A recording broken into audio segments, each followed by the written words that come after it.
ನಮಸ್ತೆ ಕರ್ನಾಟಕ, ನಾನು ನಿಮ್ಮ ಶೆಟ್ಟಿ ಲಾಗ್ಸ್. ಎಲ್ರಿಗೂ ಶೆಟ್ಟಿ ಲಾಗ್ಸ್ ಜೀವನಕ್ಕೆ ವೆಲ್ಕಮ್. ಬೆಳಗ್ಗೆನೆ ಎದ್ದು ಚಾಮುಂಡಿ ಬೆಟ್ಟಕ್ಕೆ ಕೈ ಮುಗಿದು ಇವತ್ತೊಂದು ದಿನ ಸಖತ್ತಾಗಿರ್ಲಿ ಅಂತ ದೇವ್ರ ಹತ್ರ ಕೇಳ್ಕೊತಾ, ಅದಾದ್ಮೇಲೆ ಬಾದಾಮಿ ತಿಂದು ಹೆಲ್ಮೆಟ್ ತಗೊಂಡು ಸೀದಾ ಅಂಗಡಿ ಕಡೆ ಹೊರಟ. ಟೈಮ್ ಬೇರೆ ಆಗೋಗಿತ್ತು. ಅಂಗಡಿ ಹತ್ರ ಬಂದು ಸ್ಟೋರ್ ನ ಓಪನ್ ಮಾಡ್ತಾ ಇದೆ. ಅಷ್ಟರೊಳಗೆ ಯಾರೋ ಒಂದಿಬ್ರು ಕಾಯ್ತಾ ಇದ್ರು. ಸ್ಟೋರ್ ಒಳಗೆ ಇದ್ದಿದ್ ಗಾಡಿ ನಾವು ಹೊರಗೆ ನಿಲ್ಸಿ, ಹೊಟ್ಟೆ ಬೇರೆ ರವ ಅಂತ ಹಸಿತಿತ್ತು. ಹೋಗಿ ತಿಂಡಿ ತಿನ್ಕೊಂಡು ಅದೆಲ್ಲ ಮುಗಿಸ್ಕೊಂಡು ಸ್ಟೋರ್ ಬಂದೆ. ಕ್ಯಾಶ್ ಕೌಂಟರ್ ಹತ್ರ ಇಂಟೀರಿಯರ್ ವರ್ಕ್ ಇತ್ತು. ಅಲ್ಲಿರೋ ಐಟಮ್ಸ್ ನೆಲ್ಲ ಕ್ಲಿಯರ್ ಮಾಡಿ ಈ ಹುಡುಗರಿಗೆ ಕೆಲ್ಸಕ್ಕೆಲ್ಲ ಹೆಲ್ಪ್ ಮಾಡ್ಕೊಟ್ಟು, ಈ ಹುಡುಗರು ಮಾತ್ರ ಯಾವ್ದೋ ಮಸ್ತಾಗಿರೋ ಸಾಂಗ್ ಕೇಳ್ತಾ ಇದ್ರು. ನೀವು ಕೇಳಿಸ್ಕೊಳ್ಳಿ. ಅಡ್ಜಸ್ಟ್ ಮಾಡಕ್ಕೆ ಹೇಳು. ಅದೇ ಗ್ಯಾಪ್ ಅಲ್ಲಿ ಕವಾಸಕಿ ನಿಂಜಾ 300 ಗೆ water proof mobile holder install ಮಾಡಿ, ಮಧ್ಯಾಹ್ನ ಊಟಕ್ಕೆ ಮುದ್ದೆ ತಿನ್ಕೊಂಡು ನೇಮ್ ಬೋರ್ಡ್ ಎಲ್ಲ ರೆಡಿ ಮಾಡ್ಕೊಂಡು, ಇವಾಗ ನೀವೇನ್ ರೈಡರ್ ಗಾಡಿ ನೋಡ್ತಾ ಇದೀರಾ, ಕಂಪ್ಲೀಟ್ ಮಾಡಿಫಿಕೇಶನ್ ನಮ್ಮ ಅಂಗಡಿಲೇ ಆಗಿರೋದು. ಆಲ್ರೆಡಿ 1 ವರ್ಷ ಆಗಿತ್ತು ಈ ಗಾಡಿ ನೋಡಿ. ತಿರ್ಗಾ ಮತ್ತೆ ಕಸ್ಟಮರ್ ಇನ್ನ ಏನೋ ಬೇಕು ಅಂತ ತಗೊಬಂದಿದ್ರು. ಸದ್ಯಕ್ಕೆ ಇಂಟೀರಿಯರ್ ವರ್ಕ್ ಇಷ್ಟು ಮುಗ್ದಿದೆ, ಇನ್ನ ಸ್ವಲ್ಪ ಬಾಕಿ ಇದೆ.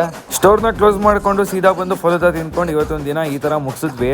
ಕೊನೆದಾಗ ಹೇಳೋದು ಏನಪ್ಪಾ ಅಂದ್ರೆ, ಇವತ್ತು ಇರ್ತೀವ ನಾಳೆ ಹೋಗ್ತೀವೋ, ಇರೋಷ್ಟು ದಿನ ಖುಷಿಯಾಗಿರಿ ಅಂತ ಹೇಳ್ತಾ ನೆಕ್ಸ್ಟ್ ವಿಡಿಯೋದಲ್ಲಿ ಸಿಗೋಣ. ಟೇಕ್ ಕೇರ್, ಬಾಯ್ ಬಾಯ್.